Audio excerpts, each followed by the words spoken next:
So there's one song that kind of stuck out for me, which is "Fly East." So where did this song start? It was written in a half dream state when, in between, I guess the astral plane is how some people refer to that moment between sleep and Sure. being awake. And this woman figure came into my dream and sang me the verse and then into the chorus. And then the next night, I woke up and I wrote it down. And then the next night, the same woman came and sang the chorus. Okay. And so then I put it all together. Okay. But obviously with the help of Gilbert and bass. So when Graham comes with this idea, what was your response? What was my response? I was like, wait, isn't it a bit deeper, the story of the song? Yeah, but that's just how it came. He said how to come about. All right, but tell him what it's about.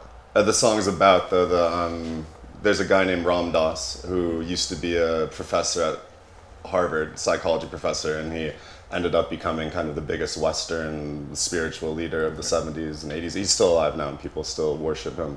But when he was younger, he was going to India to try to find a guru and experiment with some medicine. And yeah, it's about his journey as a young person learning about himself, but from the perspective of a bird species, like an intelligent bird. So flying to India and flying back. And yeah. So yeah, when he told me that idea, I was like, whoa. I was like, can we put a house beat on that? and this might be going too far, but in a sense, you've been in the band for a while. Do you reflect on how your own journey is going in this sense of finding yourself, because you've been to all kinds of places? Of course, we've gone through a lot together, and I think we've definitely evolved as people. In the 10 or whatever years, years we've known each other. Totally, we're part of each other's evolution. So the music, I think, reflects that totally. And whenever you start with an album, do you then also think, well, we have to do something completely different than the last time? Is that I think it naturally comes to us, like we're, like in music, I don't know, like there are rock bands out there who go, right, let's write another rock album. And it's, we're slightly influenced by this artist on, or this strand on this album. But for us, it's all about, right, let's have fun making music. What have I never done before? What have we not tried? And it's, music has to be fun to listen to, but also has to be fun to make. So it's got to be new for us. So this combination of genres, these, from psychedelic rock to, there's a track on the album which sounds like a Calvin Harris song or something. It goes all the way into stuff, into realms we've never tried before.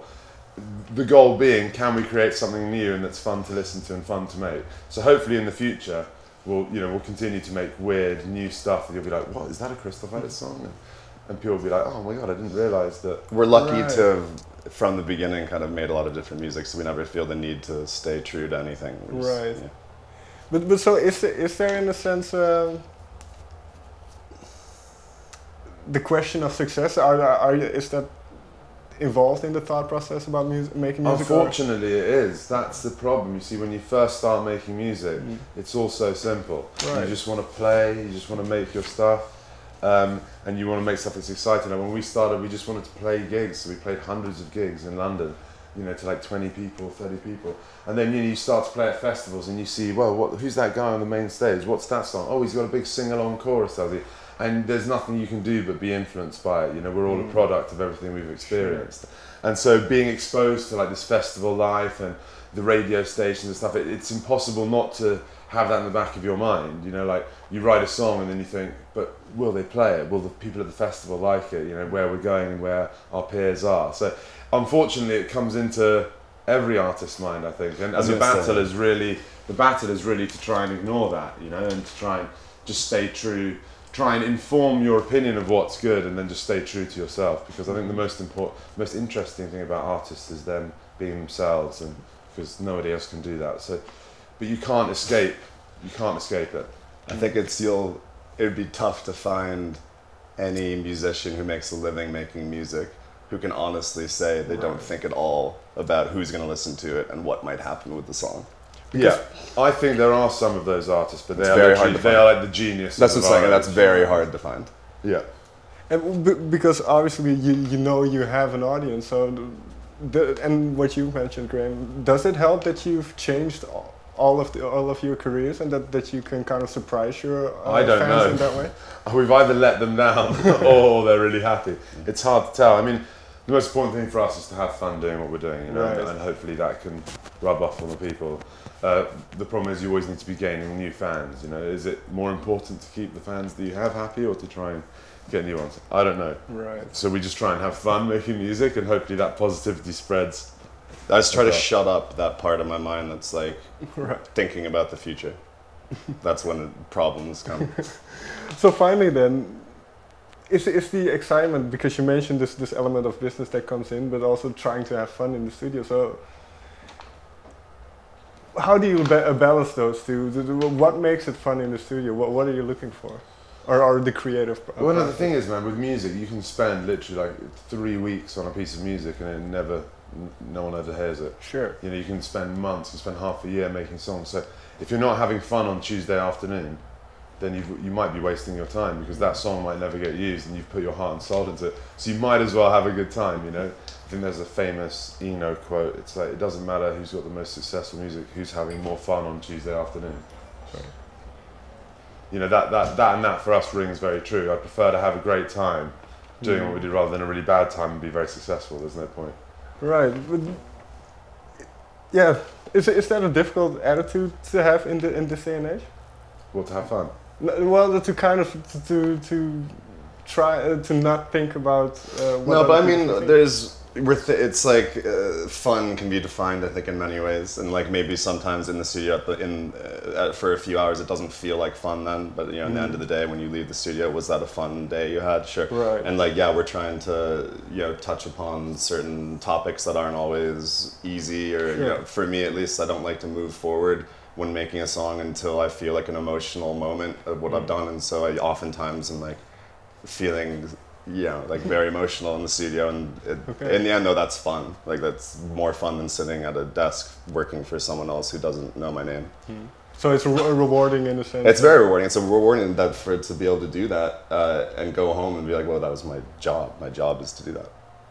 Finally then, what is one moment that sticks out for you, a reaction you heard from a fan or somebody coming up to you about and saying something about your music? I mean, to be honest, we get messages all the time. I just had one yesterday about someone who's quite sick and someone who's ill and who's been to hospital and, you know, having painful surgeries and stuff like this. And they told us, you know, that our music helped keep them strong in those moments. And it's stuff like that that, you know, is just makes it all worthwhile, you know, that people can find strength and joy and happiness in what we do.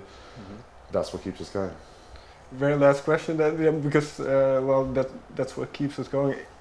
Are there kind of how you get your joy? Is that the same as in the start, or do you find new tricks or ways of enjoying the stage? You just level up. Then your satisfaction bar just keeps getting higher. Bringing skateboards on tour that brought it up a notch. But then once you've got them, what's next? Moped, yeah, exactly. The problem with life is that you just constantly need to level up, right? No, but in a sense, is the joy you get from performing a song live, is that the same as when you started?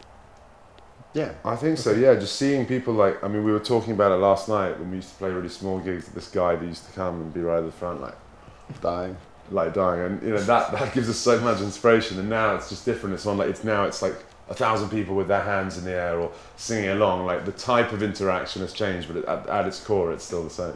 Fair enough. All right. Thank you very much for your time. Thank you very much. Cool. Thank you. That was a great interview.